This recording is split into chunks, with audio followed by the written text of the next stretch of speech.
Olá, eu sou a Cristina, você está no canal Relivrando e hoje a gente vai conversar sobre silêncio, do Shusaku Endo. Bem-vindos!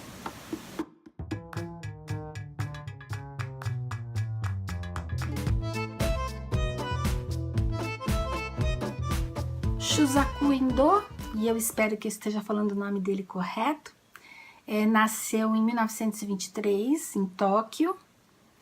E ele, aos 11 anos, foi batizado e se converteu ao catolicismo. Então, ele passou a ser um japonês católico morando no Japão.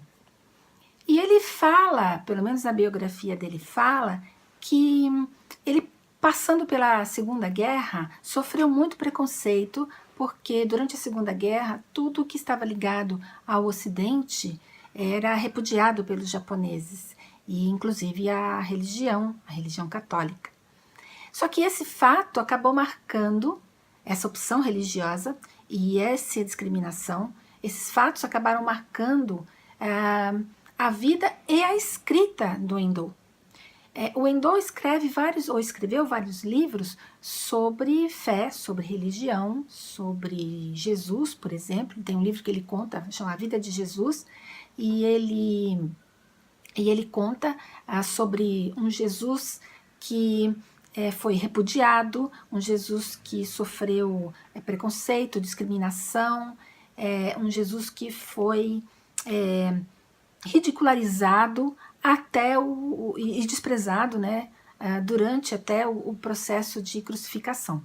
Então, esse tipo de narrativa acaba já denunciando um pouquinho, ou contando um pouco para a gente sobre o que esperar de silêncio.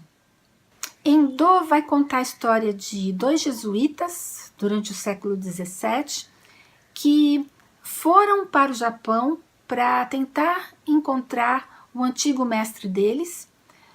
Os dois jesuítas que foram chamam Francisco Garpe, ou Garupe, depende de como se fala, né? E o Sebastião Rodrigues, que foram encontrar o Cristóvão Ferreira, o antigo mestre deles. E porque esse Ferreira, segundo notícias que chegaram para eles em Portugal, de onde eles eram, ele havia se tornado um apóstata, quer dizer, ele havia renunciado publicamente à religião católica.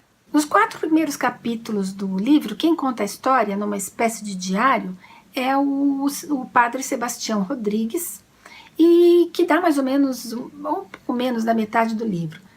Na outra parte do livro, quem conta a história é o próprio narrador. Isso é interessante porque nos dá, assim, visões diferentes da história, da mesma história, né? E essa narrativa é verídica, né? Ela é baseada em histórias de jesuítas verídicas, com esses mesmos nomes, e envolveu uma pesquisa histórica até profunda do Endo. A grande discussão do livro, na verdade, é feita através do padre Rodrigues, que o tempo inteiro está se auto-questionando sobre a sua própria fé, sobre a existência até de Deus e sobre quem é esse Jesus. Então ele está o tempo todo dialogando com isso. Ele, inclusive, tem visões com o rosto de Jesus, e é aquele Jesus pintado no século XVII, né, aquele Jesus com aquela fisionomia europeia. Então ele tem visões com esse Jesus, e ele vê o rosto dele frequentemente. Então o tempo todo o Rodrigues está dialogando, está fazendo um auto-questionamento, inclusive da sua própria vaidade, né? Que eu até assisti, não sei se vocês vão se lembrar, do Advogado do Diabo, que é um livro e que é um filme também, né? Que no final, quem faz o advogado, que é o diabo, é o Patino, o Al Pacino. E a frase que ele termina o filme, eu acho fantástica, que ele está na escada e ele olha para a câmera assim, e ele diz que um dos pecados que ele mais gosta, ou o pecado que ele mais gosta, é a vaidade. E eu acho que é isso mesmo, a vaidade é um dos maiores pecados, se é que a gente pode chamar assim, né, do ser humano. E nesse livro também entra essa discussão da vaidade humana, da vaidade dos jesuítas, mais especificamente do Padre Rodrigues. O livro tem várias passagens bonitas, ele está todo marcado, vocês podem ver aqui,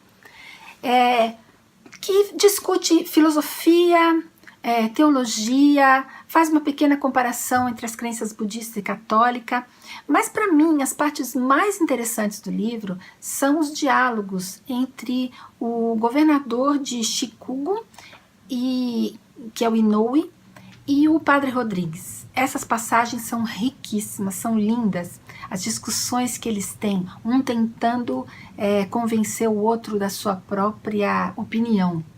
E esses diálogos, ou nesses diálogos, o autor vai colocar alguns questionamentos sobre os próprios jesuítas, o trabalho deles, né? A gente sabe que a religião católica ou cristã foi divulgada ou difundida no mundo todo através dos seus missionários, e os jesuítas tiveram muita força, né, e muita responsabilidade em relação a essa difusão.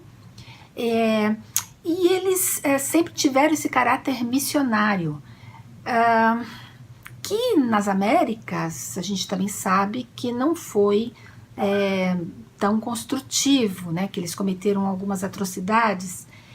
E o livro coloca um pouco disso, porque, por exemplo, na minha opinião, né, você vai introduzir a fé cristã num país em que o suicídio é visto como uma questão de honra, né? Como que você faz isso, né? Você vai ter que desfigurar a cultura.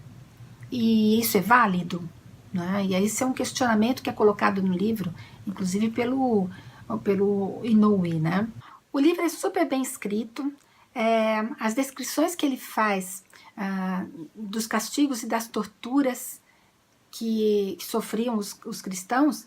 Então, por exemplo, o fume, que é colocar a imagem entalhada ou de Jesus ou de Maria, né, com o menino Jesus, no chão, e o cristão tinha então que pisar, e isso fazia parte de renegar, do começo da renegação da fé.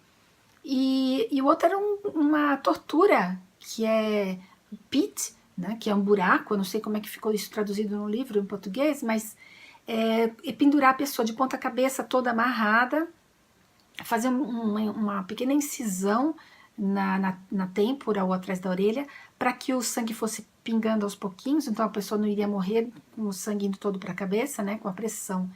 E essa era uma tortura bem cruel até. Então essas descrições são muito interessantes no livro, muito bem feitas. E eu gostei bastante mesmo desse livro, muito bom. Eu não esperava tudo isso do livro não, tanto que eu quero ver se eu acho outros livros dele, né, porque eu gostei bastante da escrita dele. E entre os vários apêndices desse livro tem uma introdução feita pelo Scorsese, em que ele fala sobre o que ele achou do livro, que ele adorou o livro, que ele gostou da temática, da escrita do autor, desse questionamento que o autor faz o tempo inteiro sobre a religião, né, sobre a fé.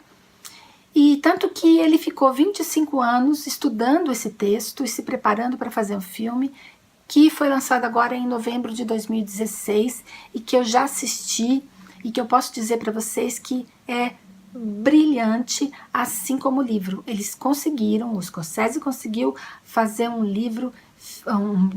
filme fiel ao livro, tão interessante quanto, extremamente bonito, plasticamente muito bonito, e que vale a pena ser assistido, só que ele é literalmente o livro. Então, para quem gosta, eu aconselho ler primeiro o livro, que é brilhante também, tá? E é isso, então eu espero que vocês tenham gostado do vídeo, né? Deem um joinha aqui embaixo, se vocês gostaram. Aproveitem para se inscrever se ainda não são inscritos. E boa semana para vocês!